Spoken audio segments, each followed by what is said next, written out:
اعوذ باللہ من الشیطان الرجیم بسم اللہ الرحمن الرحیم الحمد للہ رب العالمین والصلاة والسلام علی سیدنا محمد وآلہ الطاہرین اللہم صل علی محمد وآل محمد اما بعد فقد قال اللہ سبحانہ وتعالی فی القرآن الحکیم ومبرم خطابہ العظیم وقولہ الحق بسم اللہ الرحمن الرحیم انا اعطیناک الکوثر فصل لربک وانحر ان شانئک هو الابتر۔ برادران عزیز، یہ ہمارا چھٹا درس ہے سیرت کے حوالے سے، اور اس درس میں اب ہم داخل ہو رہے ہیں سیرت جناب سیدہ طاہرہ مرضیہ راضیہ محدثہ جناب زہرا سلام اللہ علیہا کی سیرت کے حوالے سے گفتگو کرنی ہے۔ اس درس میں نام ہے فاطمہ، القابات تو بہت ہیں، زہرا بھی ہے، مرضیہ بھی ہیں، راضیہ بھی ہے، طاہرہ بھی ہے، محدثہ بھی ہے، اور کنیت مشہور ہے ام ابیہا، ام المصائب، ام الائمہ، یہ کنیت ہے، یہ ام ابیہا، ام المصائب، ام الائمہ۔ اور جو ولادت کی تاریخ ہے جناب سیدہ سلام اللہ علیہا کی، بعثت کے 5ویں سال 20 جمادی الثانی کو مکہ معظمہ میں جناب سیدہ کی ولادت ہوئی، اور ظاہر سی بات ہے والد گرامی رسول خدا محمد مصطفیٰ صلی اللہ علیہ وآلہ وسلم ہیں، اور والدہ ماجدہ خدیجۃ الکبریٰ سلام اللہ علیہا۔ عمر جناب سیدہ کی 18 سال۔ یقین کیجئے یہ 18 سال عمر، اور ہم سب کو اور یہ دعا کرنی چاہیے کہ ہماری عمر پربرکت ہو، بابرکت زندگی انسان گزارے۔ ممکن ہے بہت ساری عمر کسی کی ہو 80 سال 90 سال 100 سال تک، لیکن کوئی اس سے نتیجہ بخش زندگی نہ ہو تو شاید نہ دنیا میں نہ آخرت میں یہ طول عمر جو ہے اس کے لیے کوئی فائدہ نہیں دے گا۔ تو دعا یہ کرنی چاہیے ہم سب کو، اگرچہ زندگی مختصر ہو مگر پربرکت زندگی ہو۔ اور یقین کیجئے جناب سیدہ کی زندگی جو کہ 18 سال کی زندگی ہے، پربرکت زندگی ہے، اور انسان کے لیے اور تمام مسلمانوں کے لیے اس 18 سال کی زندگی میں بہت زبردست سیرت اور اخلاق، کردار، حجاب، طہارت، پاکیزگی، بہت سارے اہم دروس مسلمان حاصل کر سکتے ہیں، اور خصوصاً خواتین آج کے معاشرے میں استفادہ کر سکتی ہیں اور اس سیرت پر عمل کر سکتی ہیں۔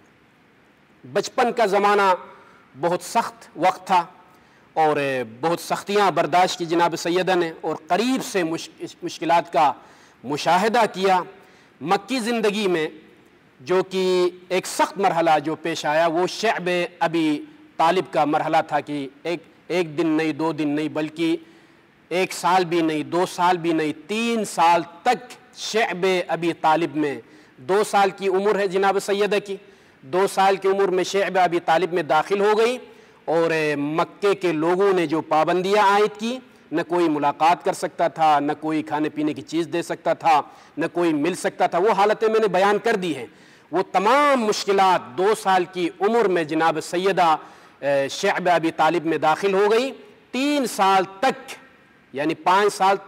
سال عمر ہو گئی جناب سیدہ، 3 سال تک وہ سختیاں قریب سے دیکھی اور مشکلات کو قریب سے مشاہدہ کیا، اور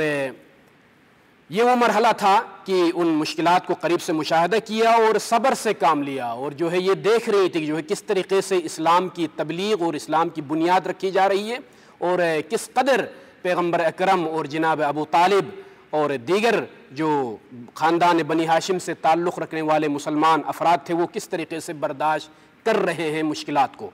یہ قریب سے مشاہدہ کر رہی تھی۔ اور اس کے بعد جو دوسرا مرحلہ ہم نے بیان کرنا ہے جناب سیدہ کی سیرت کے حوالے سے، وہ ظاہر سی بات ہے ہر معاشرے میں ہر ثقافت میں شادی کا اور یہ رسم پایا جاتا ہے، اور اسلام میں اور یہ سیرت ائمہ میں یہ رسم تھا اور ہے اور جاری و ساری ہے۔ حکم قرآن ہے کہ کہ شادی کا مرحلہ آیا، بڑے بڑے اصحاب کا یہ خیال تھا کہ جو ہے کسی طریقے سے یہ رشتہ ہمیں نصیب ہو۔ جناب سیدہ سلام اللہ علیہا کے ساتھ شادی کرنے کے خواہاں افراد بہت سارے تھے، بہت ساروں نے جو ہے تقاضا کیا، مگر پیغمبر اکرم صلی اللہ علیہ وآلہ وسلم نے یہی فرما کر ان کو واپس کیا کہ انی انتظر فیہا امر اللہ، جناب سیدہ کے زواج اور شادی کے حوالے سے میں امر خدا کا منتظر ہوں، میں اپنی مرضی سے میں یہ کام انجام نہیں دوں گا۔ اور یہ جملہ میں اپنی طرف سے ذکر کرنا چاہ رہا ہوں کہ جو انسان جو ہستی اپنی مرضی سے بات نہیں کرتی ہے کہ وہ اپنی مرضی سے اس بڑے قدم کو کیسے بڑے مرحلے کو کیسے انجام دے سکتی ہے، لہٰذا امر خدا کے منتظر رہے پیغمبر اکرم۔ تو یہاں یہ نقطہ ملحوظ نظر ہو کہ جس طریقے سے شادی کے معاملے میں خدا نے جو انتظام کیا تھا اس انتظام کے منتظر رہیں پیغمبر اکرم،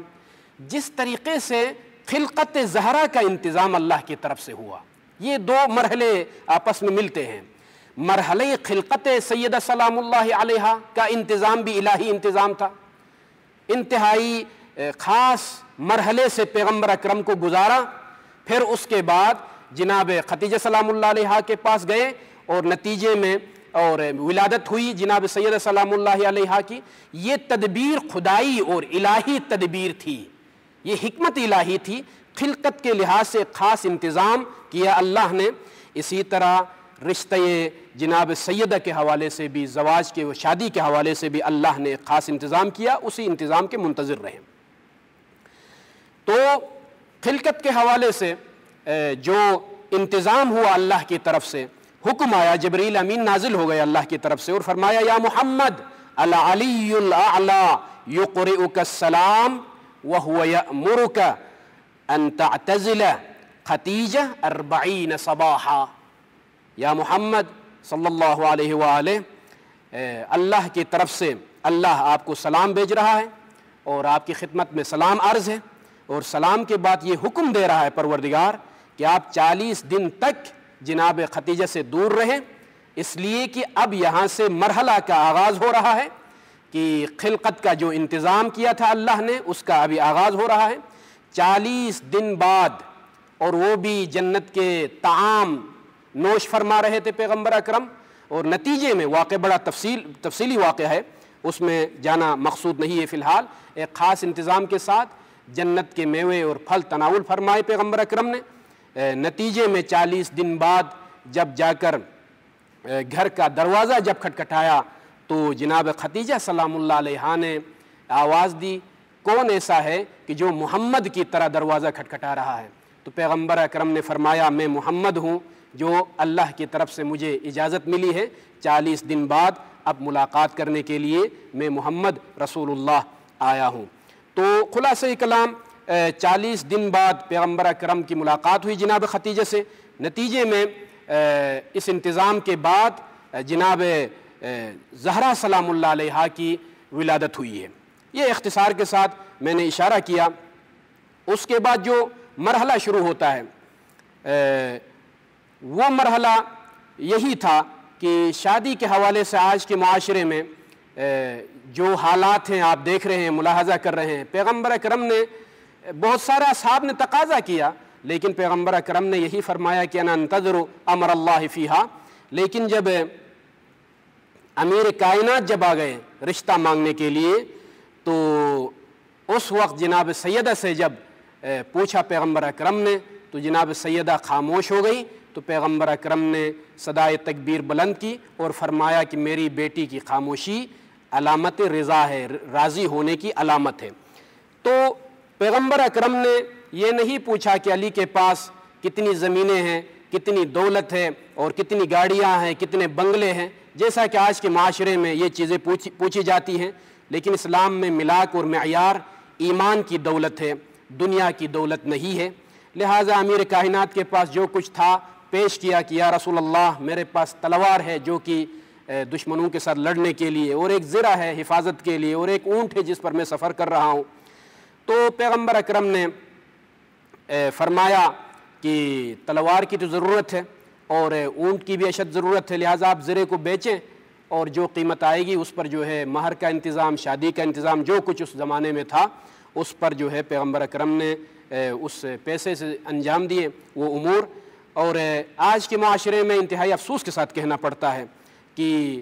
بہت ساری چیزیں مانگی جاتی ہے جو کہ اگرچہ حرام نہ بھی ہو تو کچھ اخلاقیات ہوتی ہیں، کچھ سیرت کے تقاضے ہوتے ہیں، لہٰذا ایک مومن اور موحد اور عاشق نبی اور عاشق علی کو چاہیے کہ میانہ روی اختیار کر اپنے امور میں، تصرفات میں، زندگی کے مراحل میں، شعبے میں، شادی کا مرحلہ ہو یا شادی کے علاوہ دیگر معاملات میں افراط اور تفریط کا شکار نہ ہو۔ یہ سیرت ہمیں ملتی ہے جناب سیدہ کی اس زندگی کے اس حصے میں۔ اور اس کے بعد جو اہم مرحلہ ہے اور اہم پیغام ہے سیرت جناب سیدہ میں، اخلاق اور کردار جو رہا شادی کے بعد، اور وہ اخلاق اور کردار جن امیر المومنین کے ساتھ آج کے معاشرے کے خواتین کے لیے، ماؤں کے لیے، بہنوں کے لیے، کہ امیر کائنات نے بھی یہ اعتراف کیا کہ عبادت الہی میں سب سے زیادہ مددگار ثابت ہوئی جناب سیدہ سلام اللہ علیہا۔ لہٰذا ہر معاشرے میں، ہر معاشرے کے لحاظ سے انسان کی کچھ ذمہ داریاں ہوا کرتی ہیں۔ آج میرا معاشرہ ہے، جس معاشرے میں میں رہ رہا ہوں، جس معاشرے میں آپ رہ رہے ہیں، یقیناً کئی ذمہ داریاں ہر انسان کی ہوتی ہیں۔ یہاں پر ایک خاتون کا کردار یہ ہونا چاہیے کہ ان امور کے انجام دہی، ان فرائض کے انجام دہی میں شوہر کی مدد کریں۔ یہ سیرت جناب سیدہ سلام اللہ علیہا، چاہے وہ عبادات کا مرحلہ ہو یا معاملات کا مرحلہ ہو، تو تمام زندگی کے تمام شعبوں میں مددگار ثابت ہو۔ یہ سیرت جناب سیدہ ہے، اور خصوصاً عبادت میں، ذمہ داریوں کا انجام دینے میں۔ ایک معاشرے میں ایک معلم، مدرس، ٹیچر کی ذمہ داریاں ہوتی ہیں، ایک ڈاکٹر کی ذمہ داریاں ہوتی ہیں، ایک عالم اور طالب علم کی ذمہ داریاں ہوتی ہیں۔ تو وظیفہ شناس خاتون کی ذمہ داری یہ ہوتی ہے، اور سیرت جناب سیدہ سلام اللہ علیہا کا یہ اہم پیغام ہے کہ اس معاشرے میں رہتے ہوئے شوہر کے جو فرائض ہیں، جو ذمہ داریاں ہیں، ان کو انجام دینے میں ان کی مدد کرے۔ یہ بڑا پیغام ہے اس جناب سیدہ سلام اللہ علیہا کی سیرت میں۔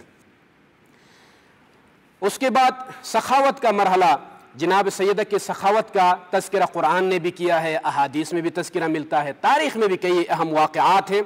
اور شاید گفتگو طویل ہو چونکہ آخری نقطے پر میں نے درس کو تمام کرنا ہے، اور سخاوت کا انشاءاللہ تعالی ایک دو واقعات آئندہ آنے والے دروس میں ہم ذکر کریں گے۔ لیکن عصمت اور پاک دامنی اور حجاب آج کے معاشرے کے لیے جو اہم پیغام ملتا ہے جناب سیدہ کی سیرت سے، وہ ہے حجاب زہرا اور ردائے زہرا۔ حجاب زہرا آج کے معاشرے میں حریت پسند، آزادی کے نعرے لگاتے ہیں، لیکن اللہ کی قسم مغرب پرست اور مغرب زدہ افراد کا یہ نعرہ ہے کہ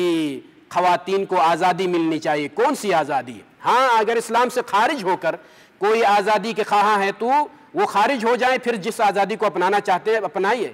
لیکن اسلام میں رہتے ہوئے اسلامی آزادی کا طلبگار ہو، اسلامی آزادی۔ اور جناب سیدہ سلام اللہ علیہا کی سیرت میں حجاب کے حوالے سے جو درس ملتا ہے وہ یہ کہ مشکل اوقات میں جب مصیبتیں آتی ہیں دنیا میں، یہ عادی ہے، جب مشکل حالات پیش آتی ہیں تو خواتین کبھی کبھار اعصاب پر کنٹرول نہیں رکھ پاتی ہے اور حجاب سے نکلتی ہے، لیکن اللہ کی قسم تاریخ یہ بتاتی ہے کہ مشکل وقت میں بھی جناب سیدہ نے حجاب کا خیال رکھا، پردے کا خیال رکھا۔ دروازہ گرا ہے جناب سیدہ پر اور بے ہوش ہو گئی ہیں، جب افاقہ ہوا ہے تو چادر پہن کر گھر سے نکلی ہے۔ تاریخ بتاتی ہے کہ جناب سیدہ کی چادر زمین کے ساتھ لگ رہی تھی۔ جس عورت کا بچہ ساقط ہو اور جو ہے مصیبت میں گر جائے، اس عورت کو کہاں خیال رہتا ہے آج کے معاشرے میں پردے کا؟ لیکن ہمارا سلام ہو جناب سیدہ سلام اللہ علیہا کا یہ کردار، یہ سیرت آج کے معاشرے کی خواتین کے لیے کہ مشکل وقت میں بھی جناب سیدہ نے یہ پیغام دیا کہ جتنا بھی مرحلہ سخت ہو لیکن یہ حجاب، یہ پردہ برقرار رہنا چاہیے۔ جس طریقے سے مشکل وقت میں جناب امام حسین علیہ السلام نے سر کو، پیشانی کو سجدے میں رکھ کر پیغام دیا کہ دین باقی ہے تو انسان کی جان کی کوئی حیثیت ہے، اگر دین نہیں ہے تو جان کی بھی حیثیت نہیں، یہ پیغام دیا۔ اسی طرح ایک مشکل مرحلے میں حجاب کا خیال رکھ کر جناب سیدہ نے پوری دنیا کے لیے تا قیام قیامت یہ پیغام دیا کہ حجاب کا خیال رکھا جائے، دھوکے میں نہ آئیے۔ یہ پیغام ہے جوار امیر کائنات سے ماؤں کے لیے، بہنوں کے لیے، کہ آج جو معاشرے میں یہ اعلانات ہو رہے ہیں یا یہ سوشل میڈیا پہ، الیکٹرانک میڈیا پہ مغرب زدہ افراد یا مغرب پرست افراد آزادی آزادی کے نعرے لگاتے ہیں۔ آزادی یعنی کیا مطلب؟ عورت کو جو ہے لوگوں کی شہوتوں کی نظر کرنا ہے، اور کچھ بھی نہیں ہے، یہ مغربی آزادی ہے۔ بس مردوں کی نظروں کی نظر ہو جائے اور شہوتوں کی نظر ہو جائے، یہی آزادی ہے آج کی آزادی جو مغربی دنیا میں یا جو ہے مغرب زدہ افراد، مغرب پرست افراد آج معاشرے میں یہ نعرہ لگا رہے ہیں۔ لیکن حقیقت میں اسلام کی نگاہ میں، قرآن کی نگاہ میں، جناب سیدہ سلام اللہ علیہا کی نگاہ میں بہت قیمتی مخلوق ہے خاتون، اور قیمتی اشیاء ہر ایک کے کس و ناقص کے سامنے پیش نہیں کی جاتی ہے۔ اب ہر کوئی جو ہے قیمتی اشیاء کو ہر کس و ناقص کے سامنے نہیں رکھتا ہے، اور اسلام کا بھی یہی نظر ہے خاتون کے بارے میں۔ اتنی قیمتی مخلوق ہے اور اس قدر بااہمیت مخلوق ہے کہ جس قدر ہو سکے اس مخلوق کو پردے میں رکھا جائے اور اس مخلوق کی حفاظت کی جائے۔ یہ قرآن کا پیغام ہے، اسلام کا پیغام ہے۔ اور آخر میں انہی جملوں پر میں درس تمام کروں گا، سلام کی ان جملوں پر کہ السلام علیکی یا بنت رسول اللہ، السلام علیکی یا ام الحسن والحسین، السلام علیکم جمیعا ورحمۃ اللہ وبرکاتہ۔